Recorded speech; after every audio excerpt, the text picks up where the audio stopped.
परित्राणाय साधूनां विनाशाय च दुष्कृता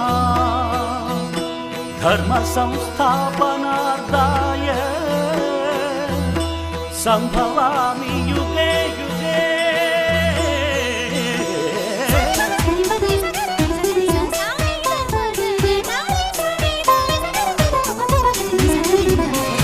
உலகினில் மனிதன் வாழும் வரை ஒவ்வொரு நாளும் தர்மயுத்தம் சுற்றிடும் பூமி ஓயும் வரை ஓய்வின்றி நடந்திடும் தர்மயுத்தம்।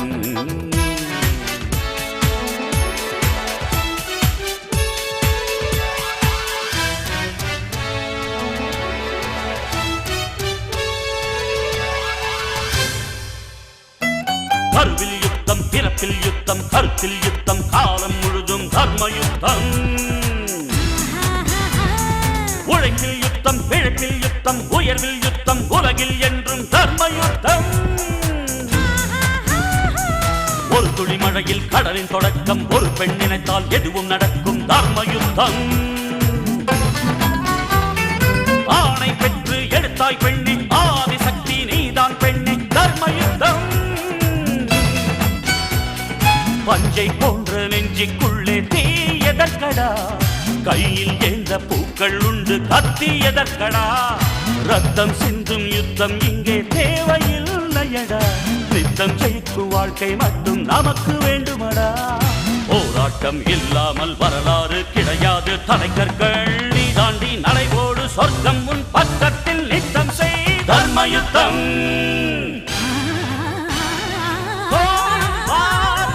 Battle of war, man to man, daily ego war, cold war, it's a slow poison, country to country, it happens often।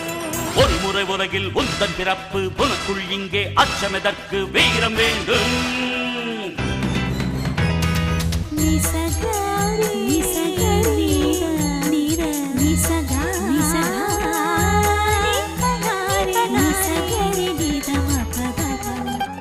மனிதனுக்குள் கடவுள் உண்டு, தேடி பாரடா, மற்றவர்க்கு வாழும் போது தெய்வம் நீயடா। குற்றமில்லா மனிதனை இங்கே யார் கண்டது, நீதி சொல்ல அவனிடம் மட்டும் நிஜம் உள்ளது தர்மயுத்தம்।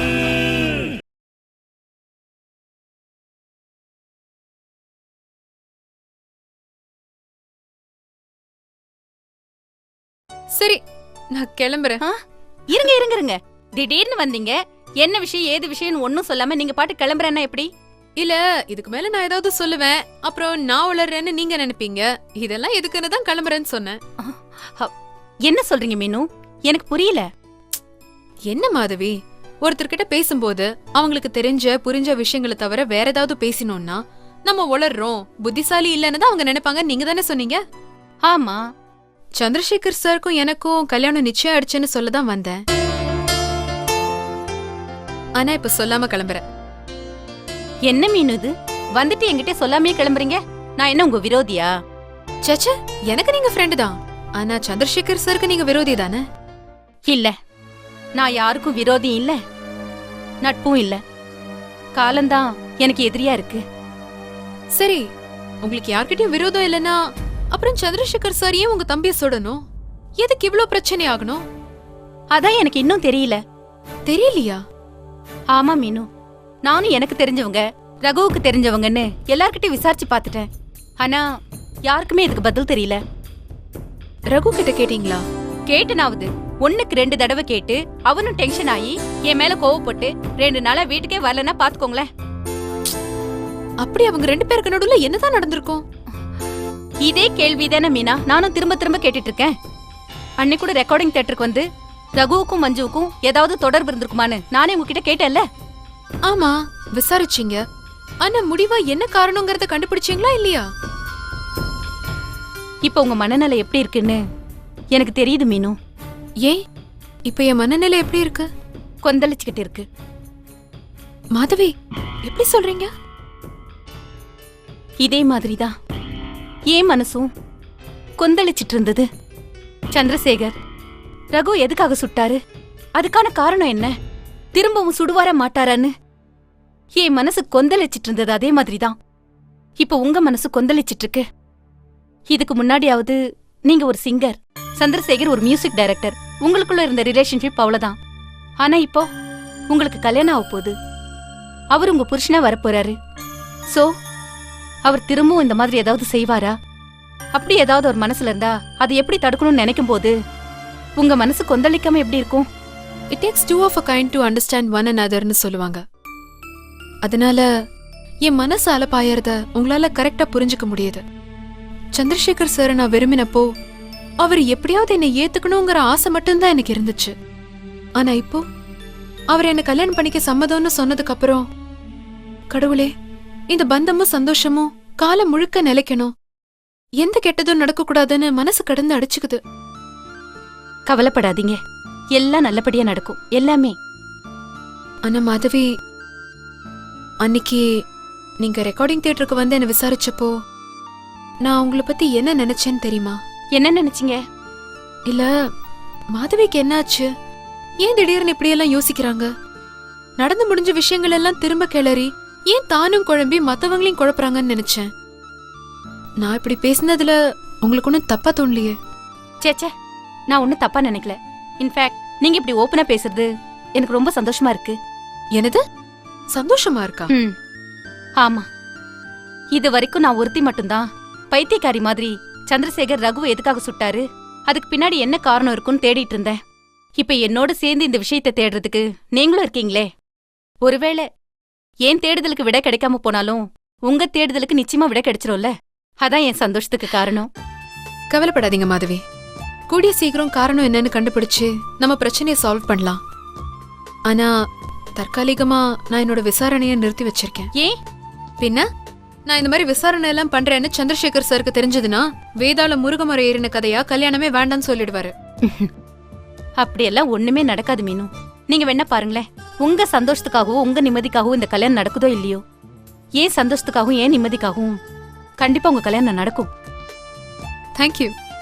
இப்போ என் கல்யாணம் நடக்கும்ன்ற நம்பிக்கை எனக்கு டோட்டலா வந்துருச்சு. எப்படி சொல்றீங்க? மாதவி, இந்த உலகத்திலேயே ரொம்ப உயர்ந்தது அம்மா புள்ள உறவுதான். அடுத்தது கணவன் மனைவி உறவு. ஆனா ஒரு அக்காவா உங்க தம்பி மேல நீங்க காட்டுற பாசம், தியாகம், அக்கறை இதெல்லாம் பார்த்து நான் பல நேரங்கள்ல ஆச்சரியப்பட்டிருக்கேன். அப்படிப்பட்ட நீங்க என்ன வாழ்த்துனீங்கன்னா எந்த தடங்களும் இல்லாம என் கல்யாணம் நல்லபடியா நடக்கும்ன்ற நம்பிக்கை எனக்கு இருக்கு.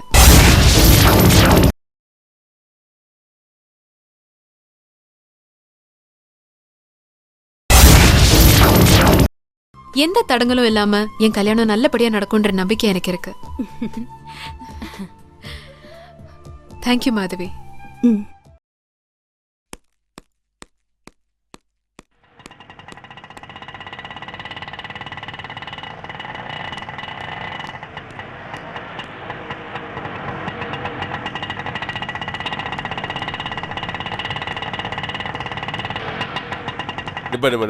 பரத்,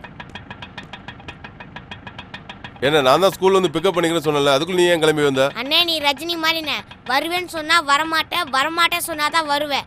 நீ எப்ப வருவேன்னு யாருக்கும் தெரியாது, ஆனா வர வேண்டிய நேரத்துல வந்துருவேன். தெரியுதுல, நான் லேட்டா வந்தாலும் லேட்டஸ்டா வருவேன். வண்டியில ஏறு.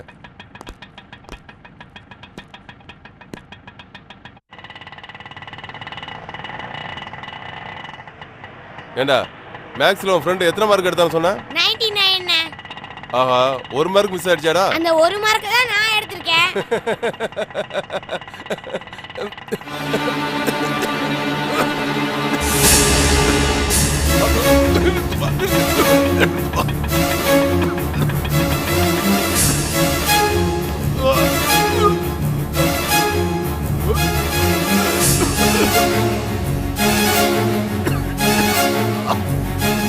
அண்ணே, என்னன்னாச்சு? தண்ணி கொடுப்பா. சொல்லுண்ணா, என்னாச்சுண்ணா?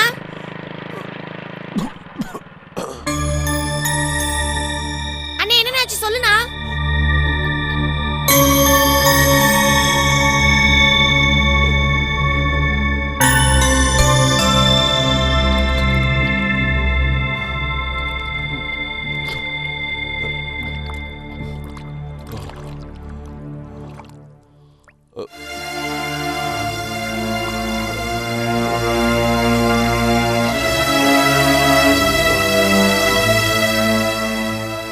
அண்ணா வாண்ணா ஆஸ்பத்திரி போலாம்.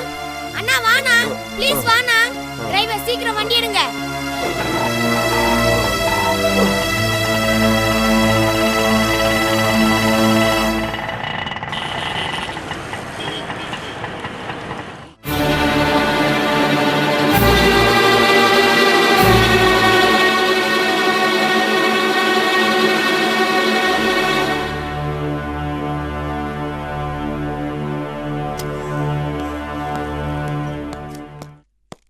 டாக்டர், என்ன பரத், உங்க அக்கா பைரவிக்கு தகவல் சொல்லிட்டியா? ஃபோன் பண்ணேன். அவங்க பெங்களூர் இருக்காங்க, லைன் கிடைக்க மாட்டேங்குது. பரவாயில்ல, அவங்க மெதுவாக வரட்டும். உங்க அண்ணனுக்கு எதுவும் ஆகாது, ஓகேயா? ம். டாக்டர், என்னப்பா? எங்க அண்ணனை நான் பார்க்கணும். இப்போ வேணாம், கொஞ்ச நேரம் ஆகட்டும். வெயிட் பண்ணு, நான் அப்புறம் வந்து பார்க்குறேன், ஓகேவா? சரி டாக்டர்.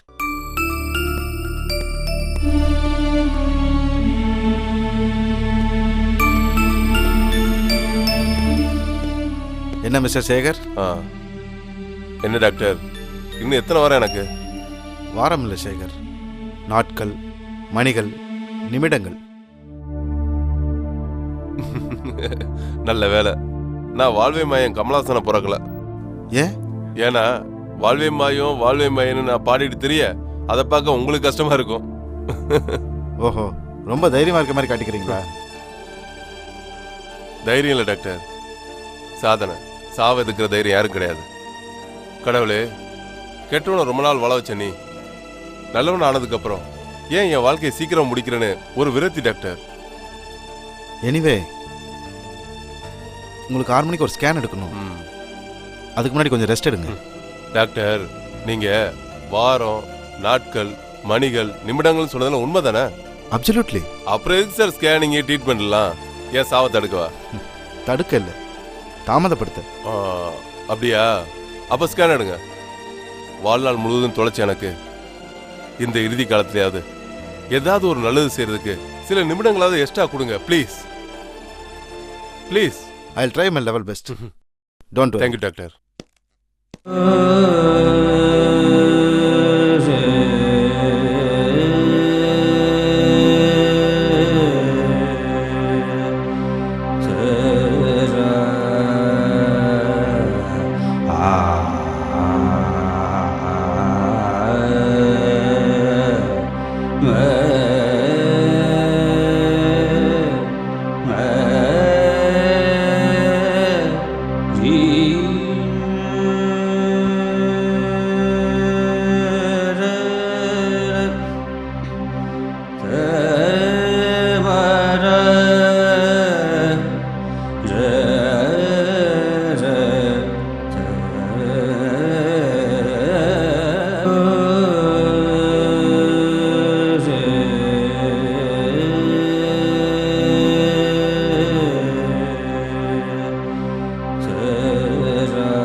Hi George.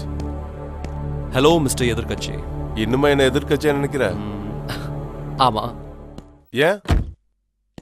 நான் நல்லவனா இருந்து கெட்டவனா மாறினவன், நீங்க கெட்டவனா இருந்து நல்லவரா மாறினவர்.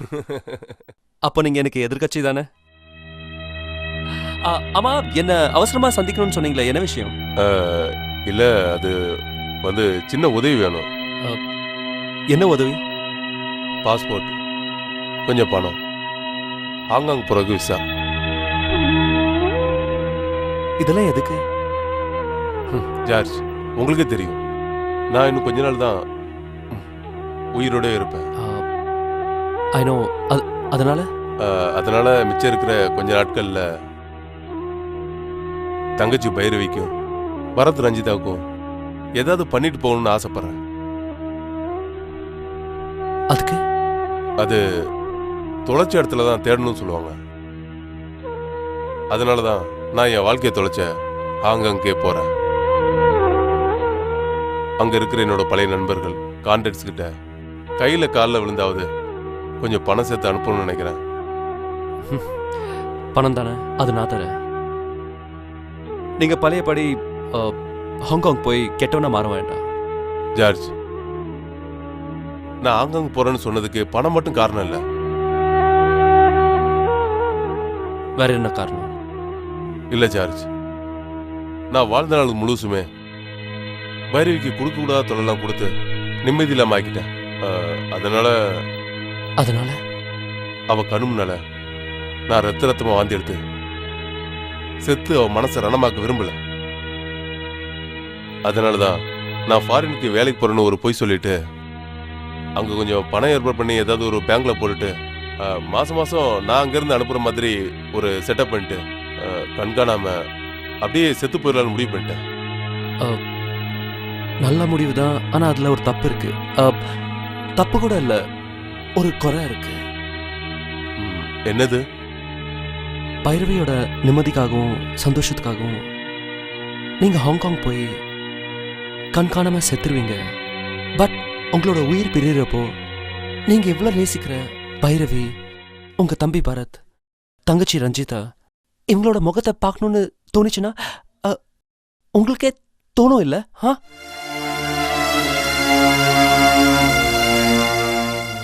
பரவாயில்ல ஜார்ஜ், அதுதான் எனக்கு தண்டனை.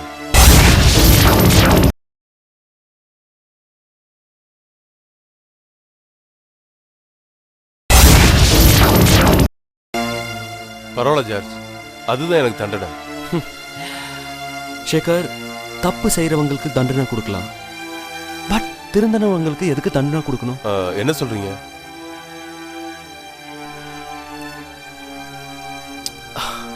சேகர், நீங்க பைரவி மேடம் கிட்ட ஹாங்காங்க்கு வேலைக்கு போறேன்னு மட்டும் சொல்லுங்க, அது போதும். பட் நீங்க அங்க போக வேண்டாம். புரியல. மை ஃப்ரெண்ட், நீங்க எங்கேயோ ஒரு தனி இடத்துல உங்க உயிர் பிரியிற வரைக்கும் தங்கி இருக்க நான் ஏற்பாடு பண்ணிடுறேன்.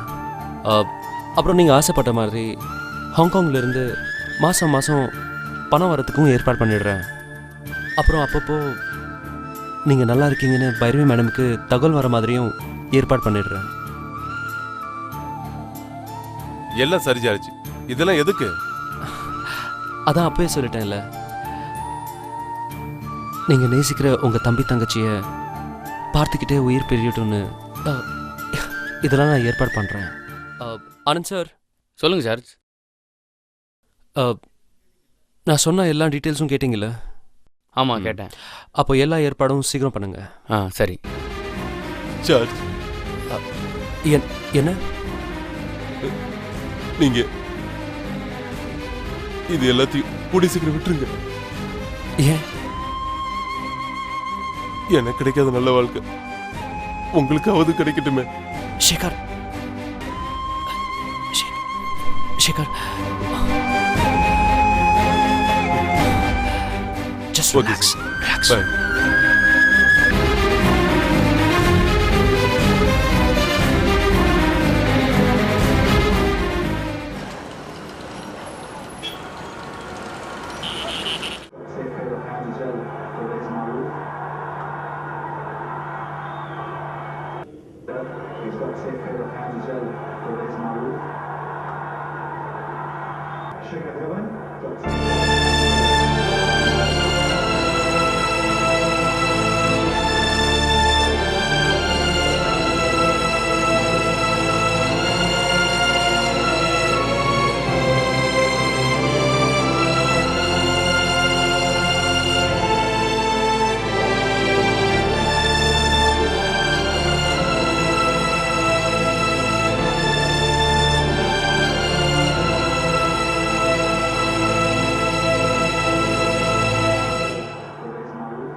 Homework over. Back to Power Rangers. Anna remote கொடு. டேய், வேற வேலையே கிடையாதா? அண்ணா ரிமோட் கொடுனா. டேய், நான் இத பாத்துட்டு இருக்கேன்டா. கொடுனா.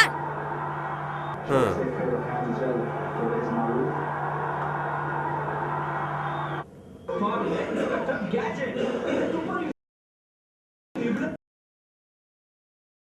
ஷிட், கரண்ட் போயிடுச்சே. ஏண்டா கரண்ட் போனா உனக்கு அவ்வளவு கோவம் வருதா?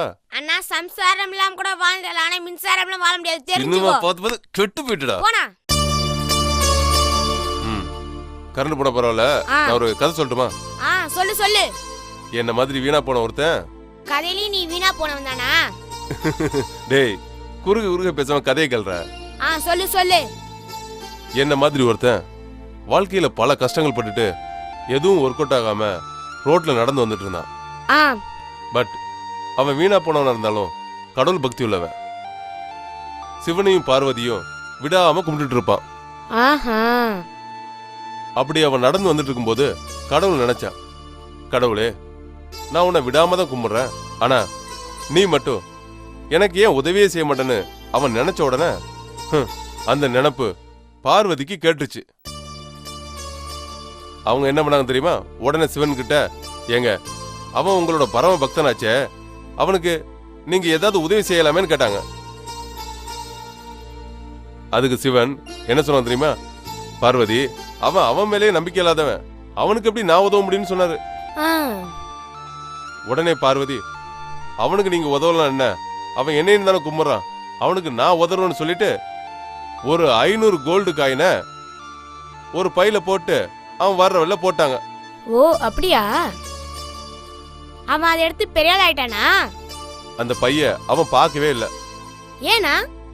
அவன் நடந்து வந்துட்டு இருக்கும்போது அவனுக்கு இன்னொரு எண்ணமும் வந்துச்சு. என்னன்னா, நமக்கு காலு கண்ணு கை இதெல்லாம் நல்லா இருக்கும் போதே இவ்வளவு கஷ்டப்படுறோமே, ஒருவேளை நம்ம கண்ணு தெரியாம போய் காலும் ஒடிஞ்சு போச்சுன்னா எப்படி வாழ்றதுன்னு யோசிச்சு ஒரு கர்ச்சிப்பை எடுத்து கண்ணை கட்டிக்கிட்டு கால் நொண்டியான மாதிரி தாவி தாவி போக ஆரம்பிச்சான். அப்புறம் அவன் பார்வதி போட தங்க காசை பார்க்கவும் இல்ல, தாவி தாவி போனதால அந்த தங்க காசை மிதிக்கவும் இல்ல. இதுல இருந்து உனக்கு என்ன தெரியுது?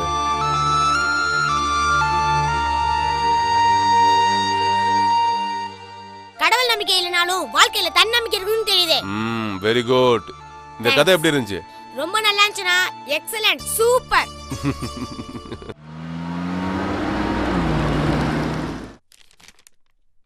Bhairavi, what a surprise. Madhavi மேடத்துக்கு எங்க வீட்டுக்கு வரதுக்குள்ள வழி தெரியுதா? கிண்டல் பண்ணாத பைரவி. ஒரு விஷயம் கேள்விப்பட்டேன், அத போன்ல கேட்க வேணாம்னு தோணுச்சு, அதான் நேர்ல வந்தேன். இல்ல, உன் தம்பி ரகுராமனை பார்க்கவே உனக்கு நேரம் பார்த்தாது, என்ன பார்க்க உனக்கு எப்படி நேரம் கிடைச்சதுன்னா யோசிச்ச. சரி, என்ன விஷயம் கேள்விப்பட்ட? நம்ம சிங்கர் மீனாவுக்கும் சந்திரசேகர் சாருக்கும் கல்யாணம் ஃபிக்ஸ் ஆயிருக்காமே. உனக்கு நியூஸ் வர ஆரம்பிச்சிருச்சா? யாரு, ரகுராமன் சொன்னானா? இல்ல, ரகு சொல்லல. மீனா எங்க வீட்டுக்கு வந்திருந்தாங்க. அப்போ மீனா ரொம்ப சந்தோஷமா இருந்தாங்க. என்ன ஏதுன்னு கேட்டப்போ அவங்களே என்கிட்ட சொல்லிட்டாங்க. அப்படியா? உனக்கு ஒரு பெரிய கவலை விட்டுருச்சுன்னு நினைக்கிறேன். இதுல எனக்கு என்ன கவலை இருக்கு பைரவி? சொல்ல போனா அவங்க 2 பேருக்கு கல்யாணம் நடக்க போறது நினைச்சு நான் சந்தோஷம் தான் படுறேன். பாவம் அந்த பொண்ணு மீனா சந்திரசேகர் சாருக்காகவே வாழ்க்கை வாழ்ந்துட்டு இருந்தா. அவளுக்குன்னு ஒரு வாழ்க்கை கிடைக்கிறதுல எனக்கு என்ன வருத்தம் இருக்கு? இருக்கு. என் தம்பி ரகு பொழைச்சு வந்துட்டாலும் சந்திரசேகர் ஏன் அவனை சுட்டாருங்கிற காரணம் இன்னும் தெரியல.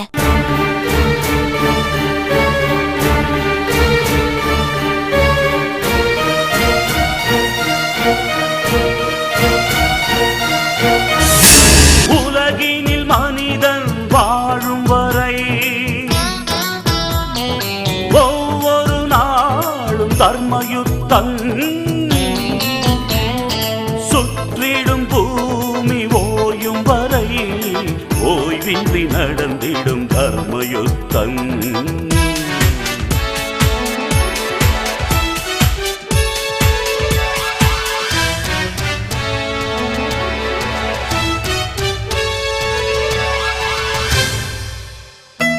கருவில் யுத்தம், பிறப்பில் யுத்தம், கருத்தில் யுத்தம், காலம் முழுதும் தர்மயுத்தம். உழைப்பில் யுத்தம், பிழைப்பில் யுத்தம், உயர்வில் யுத்தம், உலகில் என்றும் தர்மயுத்தம். துளி மழையில் கடலின் தொடக்கம். ஒரு பெண் நினைத்தால் எதுவும் நடக்கும். தர்ம யுத்தம். இத்தொடரை பற்றிய உங்கள் கருத்துக்களை அனுப்ப வேண்டிய முகவரி தர்மயுத்தம், மெகா டிவி, தபால் பெட்டி எண் 6023, அடையாறு, சென்னை 602000.